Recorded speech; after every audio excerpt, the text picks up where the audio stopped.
तो प्रश्न है कि व्यक्ति नाना प्रकार के देवी देवताओं की पूजा करता है और भगवत अवतारों की पूजा करता है। ऐसी स्थिति में थोड़ा असमंजस में है कि मेरी मंजिल क्या है।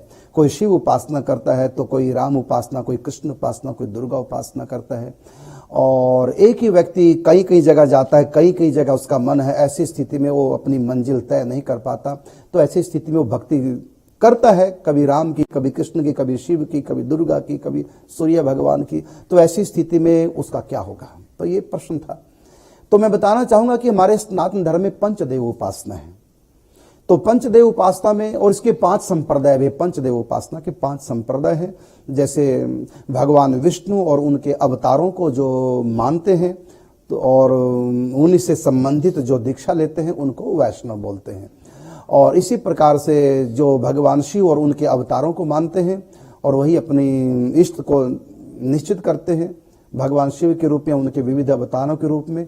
तो ये जो परंपरा है भगवान शिव की, इस परंपरा को, संप्रदाय को शैव संप्रदाय बोलते हैं। इसी प्रकार गणेश जी को मानने वाले जो है वो गणपत्य कहलाते हैं, दुर्गा जी की उपासना करने वाले शाक्त कहलाते हैं और भगवान सूर्य की उपासना करने वाले सूर्य कहलाते हैं। ये पंचदेव उपासना। ध्यान रखना, देवता अलग वस्तु है और परमेश्वर अलग। देवता तो कभी इंसान थे, अच्छे कर्म किए, प्रलय के बाद जब नई सृष्टि आई तो उनको देवता बना दिया गया है। तो देवता, यहां तक कि देवताओं को जो राजा इंद्र है वो भी कभी पूर्व की सृष्टि में, प्रलय से पहले की सृष्टि में पुरंदर नाम का एक राजा था। उन्होंने 100 अश्वमेध यज्ञ किए हैं। तो परिणाम स्वरूप उनको अगली सृष्टि में नए स्वर्ग में स्वर्ग का अधिपति इंद्र बना दिया गया। तो वर्तमान में जो इंद्र है, ये इंद्र किसी देवता का नाम नहीं, इंद्र एक पदवी का नाम, एक गद्दी का नाम है। नाम तो उनका है पुरंदर, जो राजा है। तो इस समय वो इंद्र के सिंहासन में बैठे। तो 33 कोटि देवता जो है उनके जो राजा है वो इंद्र है। तो इंद्र तक सब देवता है, लेकिन इंद्र जिनके आगे नमस्कार करता है, जिनकी आराधना करता है, जिनके आगे झुकता है, जिनके आगे गिड़गिड़ाता है, जिनके आगे नाक रगड़ता है, दुख विपत्ति में जिनको पुकार लगाता है, तो इंद्र वो जिनके आगे झुकता है तो देवता नहीं होते। वो कौन होते हैं? वो परमेश्वर है, वो परमात्मा है।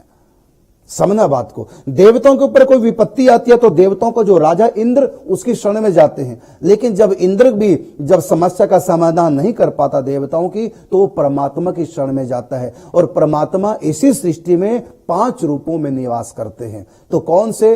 तो बताया मैंने, भगवान विष्णु, भगवान शिव और भगवती दुर्गा, गणेश जी और सूर्य भगवान। तो इस प्रकार ये पंच परमेश्वर सनातन धर्म में सदा से इनकी उपासना ही है। तो पंच परमेश्वर की उपासना में ये पंच परमेश्वर से, इन्हीं से आगे शिक्षा दीक्षा प्रारंभ होती है।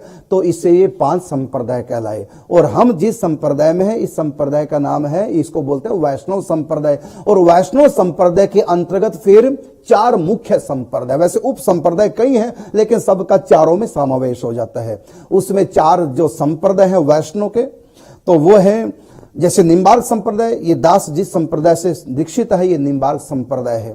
ऐसी माधव संप्रदाय है, जिससे गौड़िया संप्रदाय, इस्कॉन भी इसी संप्रदाय से रिलेटेड है, ये माधव संप्रदाय है। और ऐसे एक विष्णु स्वामी संप्रदाय है वैष्णव 4 संप्रदायों में, जो आगे जाकर बल्लभ कुल के नाम से, पुष्टि मार्ग के नाम से प्रसिद्धि जिनकी प्राप्त हुई। इसी प्रकार एक 4 संप्रदायों में एक संप्रदाय रामानुज संप्रदाय है। और रामानुज संप्रदाय का जो सिद्धांत है उसी सिद्धांत को लेकर ही रामानंद संप्रदाय है। तो ये दोनों एक ही सिद्धांत के, एक ही संप्रदाय के अंतर्गत आते हैं। इस प्रकार ये मुख्य 4 संप्रदाय हैं। तो इनमें इष्ट सबके अलग अलग हैं। जो पहले 5 संप्रदाय बताए उनके इष्ट सबके अलग अलग हैं। तो सौर्य संप्रदाय का इष्ट भगवान सूर्य है, और शाक्त संप्रदाय का इष्ट भगवती दुर्गा है, और वैष्णव संप्रदाय का इष्ट भगवान विष्णु या रामकृष्ण जो विष्णु अवतार हैं, और इसी प्रकार शैव संप्रदाय के जो इष्ट हैं वो भगवान शिव हैं। तो मैं बताना चाहूंगा जो प्रारंभिक साधक है वो सब जगह जाए, सबको माने। ये 5 परमेश्वर हैं। ये देव रूप में भी हैं और ईश्वर रूप में भी है। ईश्वर कोटि के देवता माने गए हैं। और इंद्र आदि और इनसे जो छोटे हैं वो केवल देवता हैं, वो ईश्वर कोटि के नहीं। ईश्वर कोटि के देवता का अर्थ है कि जो हैं ईश्वर लेकिन देवताओं के रूप में अवतार लिया। जैसे भगवान राम हैं परमात्मा, ईश्वर हैं, लेकिन नर के रूप में अवतार लिया। तो हम क्या कह सकते हैं? नर कोटि के, ईश्वर कोटि के नर, ये भी कह सकते हैं, पुरुषोत्तम।